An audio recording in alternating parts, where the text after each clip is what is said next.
Hi, and welcome to Everything with Emily, where we talk about everything with me, Emily. Today, we are joined with Quinn McKinney to talk about her struggles with cocaine and ultimately her road to recovery. Hi, Quinn. How are you doing today? Good. How are you? So let's just jump right into it. Can you take me back to the first time you ever did coke? It was a frat party, and I had been drinking, and they had offered it because I don't know, the drinks just were hot, and it just was not. I was just like too sober. I was like, "What's going on here?" They offered it, and I was like, "Well, sure, why not?" And I tried it. That was my first time. I probably didn't do it again for another 2 months later, and then uh, it was a good, like, 7 times. I could count how many times I had done it, and um, then it had become, like, an addiction. An issue? How Yeah. old were you when you first started it? When I first ever did it, I was 18. I did not become, like, dependent on it until I was, like, 19. And how old are you now? Still It's 19? still 19, yeah. And are you The in college? Yeah, the addiction was, like, a short time, but I can admit that it was, like, still an addiction. Do you remember anything from that night other than doing a line? Or was it pretty much after that you blacked Pretty out? much after that, I was just gone, Yeah. but, yeah, so Was this your first time, like, ever doing any types of drugs, or had you yeah. messed around with drugs before? No, the closest thing I had came to drugs was weed. So nothing, and it's still to this day, I've never done anything more than coke. And so after that initial first time, you said it was, like, 2 months until you tried it again. hmm What made you start doing it more regularly, would you say? It was just in my face more regularly, and it was the people that I was around. They were constantly doing it, and it was just frowned upon if you didn't do it. If that makes sense. With the people that I was around, it's frowned upon if you didn't do it. So it So was more of, like, a pressure to keep doing it? yeah, and then it became an addiction How often would you say you were doing it before you realized, like, "Okay, wait, this is actually a problem?" every day. Every day, like, multiple times a day? Oh yeah. So at the peak of your addiction, how much do you think you were doing a day? I think in one day, the most I'd ever done is like 3 grams Oh my myself. gosh. So how long would you say you were addicted or dependent on cocaine for? Like 3 months. Like it was very short, but 3 or 4 months. Like the time of being addicted was very short, but as soon as I realized I was addicted, I stopped that. I like Did you no. stop cold turkey? Yeah. I actually blew a blood clot out of my nose, and when that happened, I was like, all right, I'm cold turkey, I'm done. And I've been clean for about 28 weeks. Nice, good job, Yeah, Quinn. thanks. How hard was it for you to quit cold turkey? Did it have any effects on your body? No negative effects. No negative effects at all. Um, Even in the moment, like, as you were actively detoxing? yeah, no negative effects at all. Um, the only effects, like I could sleep better, my skin was clear, my body wasn't shaking. I mean, the day I blew a blood clot out of my nose, I remember I absolutely just could not sleep. I think I stayed up till 11 a.m. Just could not sleep for the fear that I thought I was gonna die in my sleep. And I just remember I was so tired, but I knew that like if I would have fallen asleep, I probably would have died in my sleep. I would have overdosed. Do you think if you hadn't have blown that blood clot, that you would be still doing it today? I would like to say no and hope that there were other things that would have stopped me from doing it. Would have And been a yeah, different wake up call? yeah, but I honestly don't know. I don't really know where, because I blew that blood clot out and then I had a bloody nose, and I just remembered I was like, I'm done. I'm done doing it. And I just like quit cold turkey. How much money do you think you spent, like, over the couple months that you were doing coke? I alone spent a little under 4 grand. Actually, like 3,500. But the people around me, my roommate at the time, in those 4 months, I how much did she spend? She probably spent about like 32 grand. Just in 3 or 4 months? Yeah, Were you hiding this addiction from any of your friends, or were they kind of all partaking and they were also all enabling they you? were all the same as me. Like every single friend that I had was just like me.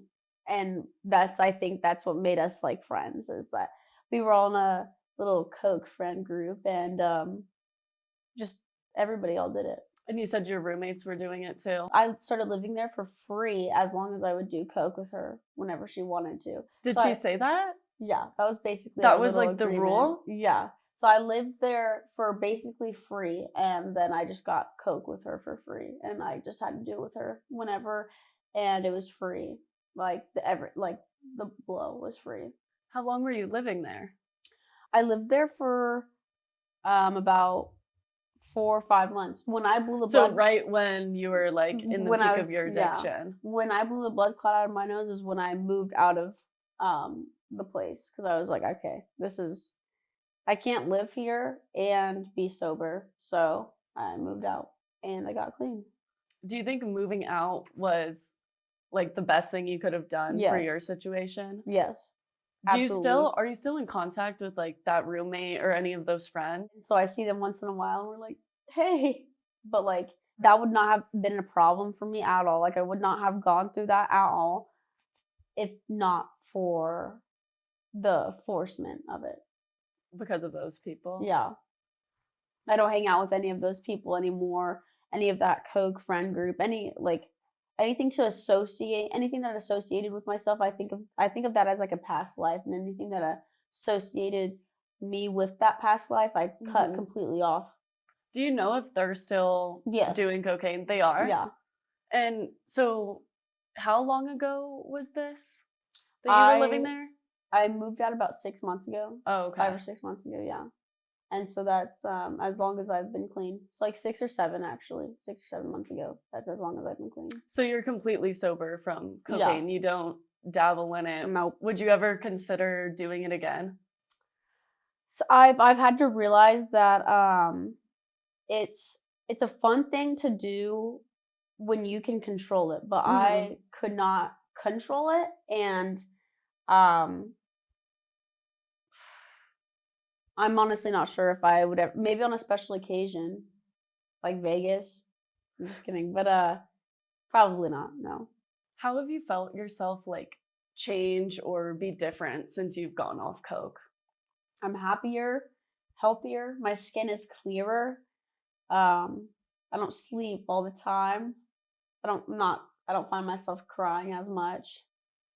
I'm also I also don't party nearly as much as I did when I was living there because I live and Mhm. so it was a Always guaranteed people coming always over, always always. partying, yeah. Yeah. And I obviously don't anymore, and so it was just like a big change for me, and I was able to like really like fix myself. Do you know if, like, anyone in your family has, like, addictive personalities or if Oh you yeah. come from that? Okay, so that's something you were kind of already pre-exposed Yeah. to before doing cocaine for the first time. Yeah, like I think a lot of my dad's side of the family, they're just addicts to different things. Have you felt yourself, feel like that almost like addictiveness towards anything else that like you did with coke? Money. Just kidding. No, probably nothing else, no. Throughout your addiction, did you ever have any fear surrounding, like, the people you were hanging out with or, like, the different situations you were getting into? No, because the people that we were around was also a frat, so I felt safe with them. Everybody was around my age, like, I don't know, they were just my peers. And my roommate was also just so rich that like her money could get us out of any situation. Um, so we were never in any danger, I don't think. I never felt scared or anything. What are some things you either personally did or watched your friends or roommate do while they were off cocaine that probably wouldn't have happened if you guys were sober? Everything was just pretty crazy. Somebody jumped off the 20th. I don't know if you guys know the layout of, but there's a pool on the 7th floor. So they jumped off the 20th floor into the pool. That was the craziest thing I had ever watched. Did they survive that? Oh yeah, they're fine. They're fine. Yeah, but like my And it roommate. was just the drugs that made them want to do Yeah. that? Yeah. But I don't think that I've ever seen anything crazier. Yeah, I mean, that one's pretty hard to top. Yeah. Try to think. I don't really seen somebody roll down a flight of stairs, but I think that's about it. Is there anything that you've done that you regret while you were addicted? I regret being addicted.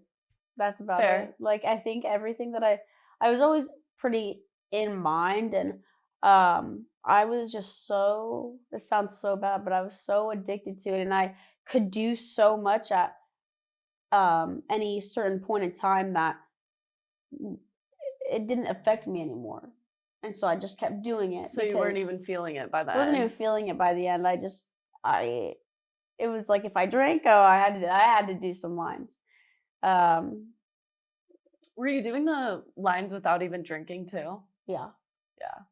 I would I'd do a couple bumps before dinner. I'd do bumps before just like before we went shopping, like before like anything. Like it was like a vape basically. Wow. And it is true that you can get holes in your nose because my roommate got 2 on both sides of her nose. Did she have to get surgery for that? Yeah. Did she? That she didn't 'Cause care? That wasn't a wake-up call She for had her? been doing it since she was 13, like with her parents. Her parents introduced it to her? Yeah. There would be like tubs of it in the apartment. I'm like, what the crap? And like she'd like scoop it out and put them into like little bags. She's like, okay, this is in one purse. This one's gonna go in this purse. This is gonna go in my Chanel. This is gonna go in my Louis. So you had access just 24/7. Oh, yeah. Pretty much unlimited access. Yeah.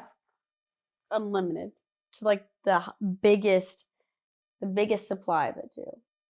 Were you ever doing this in public, or was it just kind of like in your apartment behind closed doors? No, so at the frats we would, and it's so dirty there, and you can't like put that on the counter because No. what else is on the counter? It's like leftover toothpaste from whatever frat boy lives there, and so your pinky nail, you put that in the bag, and then voila, like you don't need a spoon, you don't need anything, you're good. I cannot tell you how many people's noses my pinky finger, the nail, has been up.